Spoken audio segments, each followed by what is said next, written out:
Self education crash course की ओर से मेरा आपको नमस्कार। ये हमारे वर्तमान में जो करेंट्स अफेयर का एक टॉपिक है जो है जीएसटी।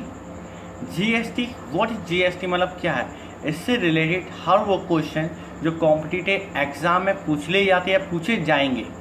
सो जीएसटी आपके लिए संक्षेप में है। सो चलिए दोस्तों स्टार्ट करते हैं। भारत में वस्तु एवं सेवा कर जीएसटी लागू कर दिया गया। भारत में संक्षिप्त में वस्तु एवं सेवा कर जीएसटी लागू कर दिया गया 1 जुलाई 2017 से।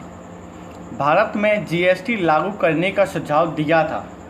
भारत में जीएसटी लागू करने का सुझाव दिया था, किसने दिया था? विजय केलकर समिति ने। सर्वप्रथम जीएसटी बिल का प्रारूप तैयार करने वाली समिति के अध्यक्ष थे। सर्वप्रथम जीएसटी बिल का प्रारूप तैयार करने वाली समिति के अध्यक्ष थे असीम दास गुप्ता। संविधान के किस अनुच्छेद के तहत जीएसटी परिषद का गठन किया गया है? संविधान के किस अनुच्छेद के तहत जीएसटी परिषद का गठन किया गया है? वह अनुच्छेद 289A के तहत। जीएसटी परिषद में सम्मिलित कुल सदस्यों की संख्या है। जीएसटी परिषद में सम्मिलित कुल सदस्यों की संख्या है, कितनी है? 33। वह संविधान संशोधन जिसके तहत जीएसटी पारित किया गया, वह संविधान संशोधन जिसके तहत जीएसटी पारित किया गया वह 122वां और 110वां संशोधन। जीएसटी में समाहित कुल अप्रत्यक्ष कर और तथा अधिभार शेष की संख्या क्रमश है। जीएसटी में समाहित कुल प्रत्यक्ष कर तथा अधिभार शेष की संख्या क्रमशः कितनी है? 17 अप्रत्यक्ष कर और 23 अधिभार। जीएसटी बिल पर राज्यसभा तथा लोकसभा ने क्रमशः पारित किया। जीएसटी बिल पर राज्यसभा तथा लोकसभा ने क्रमशः पारित किया 3 अगस्त और 8 अगस्त 2016 को। जीएसटी बिल पर राष्ट्रपति ने अपनी मंजूरी दी, यानी पूछा जाए जीएसटी बिल पर राष्ट्रपति जी ने अपनी मंजूरी कब दी थी, तो वो दी थी 8 सितंबर 2016 को।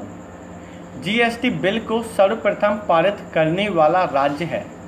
जीएसटी बिल को सर्वप्रथम पारित करने वाला राज्य है वो है आसाम। भारत का एकमात्र राज्य जहां जीएसटी लागू नहीं है। भारत का एकमात्र राज्य जहां जीएसटी लागू नहीं है वो है जम्मू कश्मीर। जीएसटी लागू करने वाला विश्व का पहला देश था। जीएसटी लागू करने वाला विश्व का पहला देश कौन सा था? वो था फ्रांस 1954 में। वार्षिक टर्नओवर की वह सीमा जिसके ऊपर कारोबारियों को जीएसटी का पंजीकरण व भुगतान करना होगा। वार्षिक टर्नओवर की वह सीमा जिसके ऊपर कारोबारियों को जीएसटी का पंजीकरण व भुगतान करना होगा, यानी 20 लाख से ऊपर या विशेष राज्यों में 10 लाख से ऊपर। जीएसटी पंजीकरण संख्या में कुल डिजिट हैं। जीएसटी पंजीकरण रजिस्ट्रेशन संख्या में कुल 15 डिजिट हैं। जीएसटी चोरी करने पर कितने वर्ष का कारावास प्रावधान है?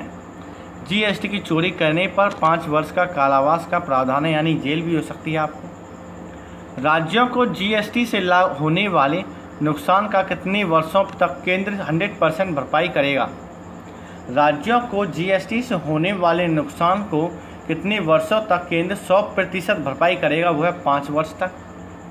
जीएसटी की प्रथम दरें हैं। जीएसटी की प्रथम दरें क्या है? 0%, 5%, 12%, 18% और 28%। यानी अगर पूछा कितनी दरें हैं तो वो है 5%, 5 दरें। 28% दर वाली वस्तुओं का कुल प्रतिशत है। 28% वाली वस्तुओं का कुल प्रतिशत कितना है? वो है 19%। जीएसटी लागू होने के बाद जीडीपी में कितने प्रतिशत वृद्धि का अनुमान लगाया गया है? जीएसटी लागू होने के बाद जीडीपी में कितने प्रतिशत वृद्धि का अनुमान लगाया गया है? वह 2%। जीएसटी के प्रकार हैं, कितने प्रकार हैं? 3। एसजीएसटी, सीजीएसटी और IGST. State GST, central GST और इंटरनेशनल जीएसटी। जीएसटी किस प्रकार का कर है? कैसा कर है? अप्रत्यक्ष कर, बहुस्तरीय कर, गंतव्य आधारित कर। वह प्रमुख वस्तुएं तथा सेवाएं जो जीएसटी के दायरे से बाहर हैं, वह प्रमुख वस्तुएं तथा सेवाएं जो जीएसटी के दायरे से बाहर है वह शराब, पेट्रोलियम वस्तुएं तथा शिक्षा। वह देश जिसके नागरिक सर्वाधिक विदेशी या नागरिकता प्राप्त करते हैं। वह देश जिसके नागरिक सर्वाधिक विदेशी नागरिकता प्राप्त करते हैं वो कौन सा देश है? वह भारत, इंडिया। वर्ष 2019 के लिए यूनेस्को द्वारा वर्ल्ड बुक कैपिटल घोषित किया गया।